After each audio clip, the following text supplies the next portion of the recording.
Assalamualaikum. Halo siswa kelas 6 yang hebat, tangguh dan kreatif. Bagaimana kabar kalian hari ini? Wah, alhamdulillah, semua dalam kondisi yang sehat dan semangat. Jumpa lagi dengan Bu Maila. Hari ini kita akan belajar tema 9, subtema 3, muatan pembelajaran seni budaya dan prakarya, dengan materi memahami patung. Apakah kalian sudah siap untuk belajar? Oke, kalau begitu, mari kita belajar bersama-sama. Sudah pernahkah kalian melihat patung di lingkungan sekitar tempat tinggalmu? Patung merupakan salah satu karya 3 dimensi, yaitu karya yang memiliki volume atau isi sehingga terlihat dari segala arah. Ukuran patung ada yang kecil dan ada yang besar. Berikut ini macam-macam patung sesuai dengan fungsinya. Yang pertama, patung religi. Patung religi berfungsi sebagai sarana untuk beribadah atau memiliki makna religius. 2. Patung monumen. Patung monumen dibuat untuk memperingati jasa seseorang atau peristiwa bersejarah. 3. Patung arsitektur.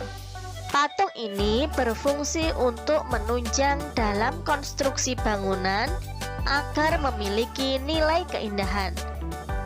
4. Patung dekorasi. Patung dekorasi berfungsi untuk menghias bangunan dan memperindah suatu tempat. 5. Patung seni. Patung seni berfungsi untuk menciptakan keindahan seperti dalam acara pameran patung. 6. Patung kerajinan. Patung ini berfungsi sebagai karya kerajinan yang dibuat dari suatu daerah tertentu. Patung dapat dibuat dengan berbagai bahan. Di antaranya, yang pertama, bahan lunak. Bahan lunak adalah bahan yang empuk dan mudah dibentuk. Contohnya, tanah liat, lilin, sabun, dan plastisin. Yang kedua, bahan sedang. Bahan sedang adalah bahan yang kadar kelembutannya tidak lunak dan tidak keras. Pada bahan tersebut, biasanya dipakai teknik pahat menggunakan kayu, contohnya kayu randu, sengon, dan mahoni. 3. Bahan keras. Bahan keras adalah bahan yang bentuk dan materialnya keras.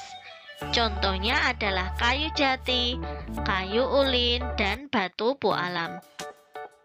Yang keempat, bahan cor. Bahan cor yang dapat dipakai diantaranya semen, pasir gipsum, logam, perak, dan fiber. Yang kelima, bahan limbah, barang bekas, dan daur ulang. Bahan-bahan tersebut dapat dipakai membuat seni patung dengan cara dirakit dengan membentuk objek yang diinginkan. Contohnya, koran bekas dan jerami. Ada 4 teknik dalam membuat patung. Yang pertama, teknik membutsir. Teknik membutsir adalah membuat patung dengan cara memijit, menambah, dan mengurangi bahan yang dibentuk dengan alat butsir. Bahan yang digunakan antara lain tanah liat dan plastisin. 2.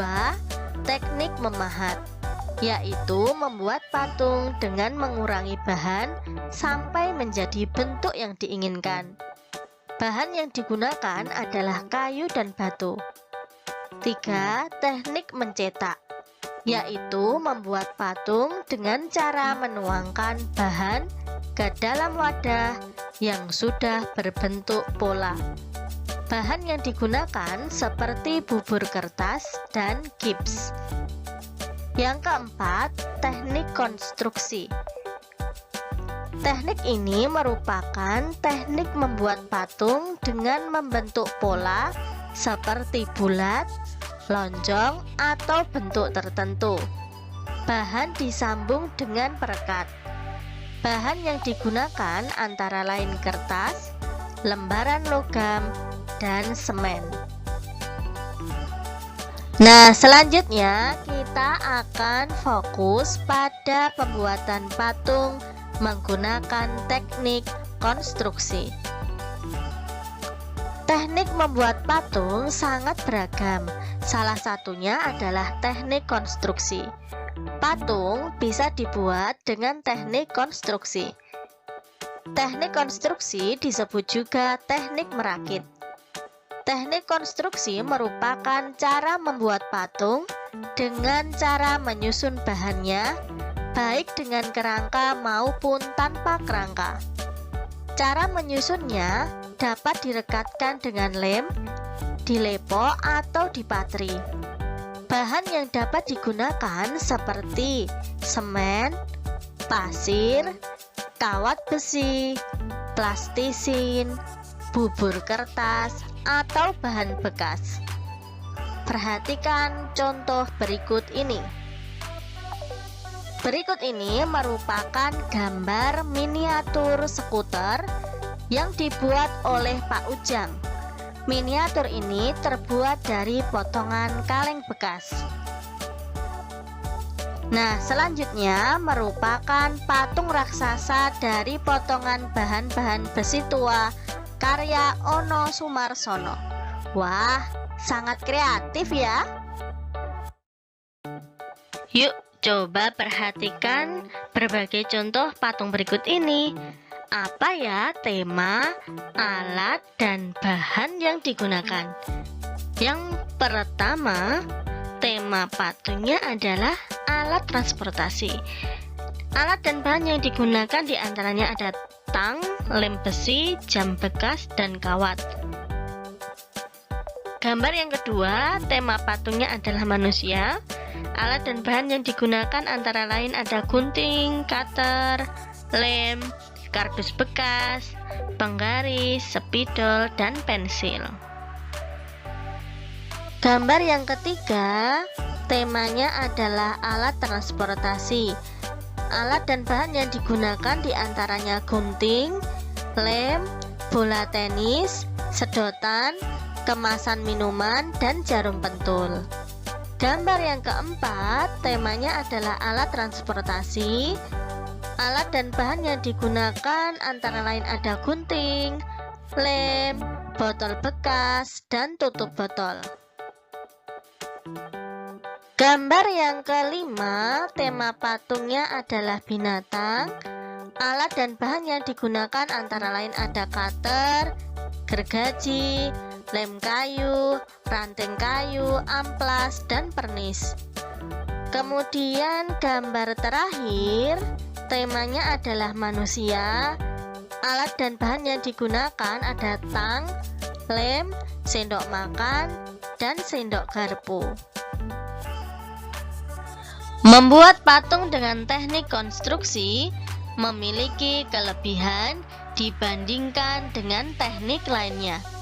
Apa saja ya kelebihannya? Yang pertama, dapat menggunakan bahan apa saja yang ada di sekitar yang mudah didapat. 2. Bisa menggunakan barang bekas berupa kertas, plastik, kayu, dan logam. 3. Bisa dibuat sederhana ataupun kerumitan dan kesulitan yang tinggi. 4. Dapat digunakan oleh para perancang dan ilmuwan untuk membuat sebuah model dalam rangka pengembangan ilmu pengetahuan. Bagaimana langkah membuat patung dengan teknik konstruksi? Langkah-langkahnya adalah yang pertama menentukan tema, Yang kedua, mencari alat dan bahan yang ada di sekitar. Dan yang ketiga, membuat patungnya. Sangat mudah bukan? Kalian bisa loh membuat patung dengan teknik konstruksi. Nah, sebelum kalian praktik membuat patung dengan teknik konstruksi, perhatikan gambar berikut ini. Gambar yang pertama merupakan patung konstruksi dengan tema manusia. Patung tersebut dibuat menggunakan bahan dari botol plastik, tutup botol plastik, dan bola pingpong. Patung ini dirangkai tanpa menggunakan lem, tetapi menggunakan pengikat dari plastik. Gambar yang kedua merupakan patung dengan tema binatang. Patung kepala binatang tersebut dibuat dengan bahan kertas kardus yang dibentuk kemudian dirangkai seperti puzzle. Biasanya teknik ini tidak memerlukan lem, hanya dirangkai dan dikaitkan satu dengan yang lainnya. Gambar yang ketiga merupakan patung dengan bahan kertas. Teknik yang digunakan kurang lebih sama dengan teknik yang digunakan pada gambar kedua. Nah, selanjutnya kalian bisa praktik membuat patung dengan teknik konstruksi. Tentukan temanya terlebih dahulu, lalu cari alat dan bahan yang ada di sekitar kalian, dan yang terakhir, buatlah patungnya. Buat patung yang sekreatif mungkin dan sebagus mungkin. Selamat membuat patung ya. Yeay, alhamdulillah pembelajaran kita hari ini sudah selesai. Semoga pembelajaran kita hari ini membawa manfaat untuk kita semuanya. Ingat pesan dari Bu Maila, jaga kesehatan kalian dan jaga semangat untuk terus belajar. Cukup sekian dari Bu Maila. Assalamualaikum warahmatullahi wabarakatuh. Dadah anak-anak.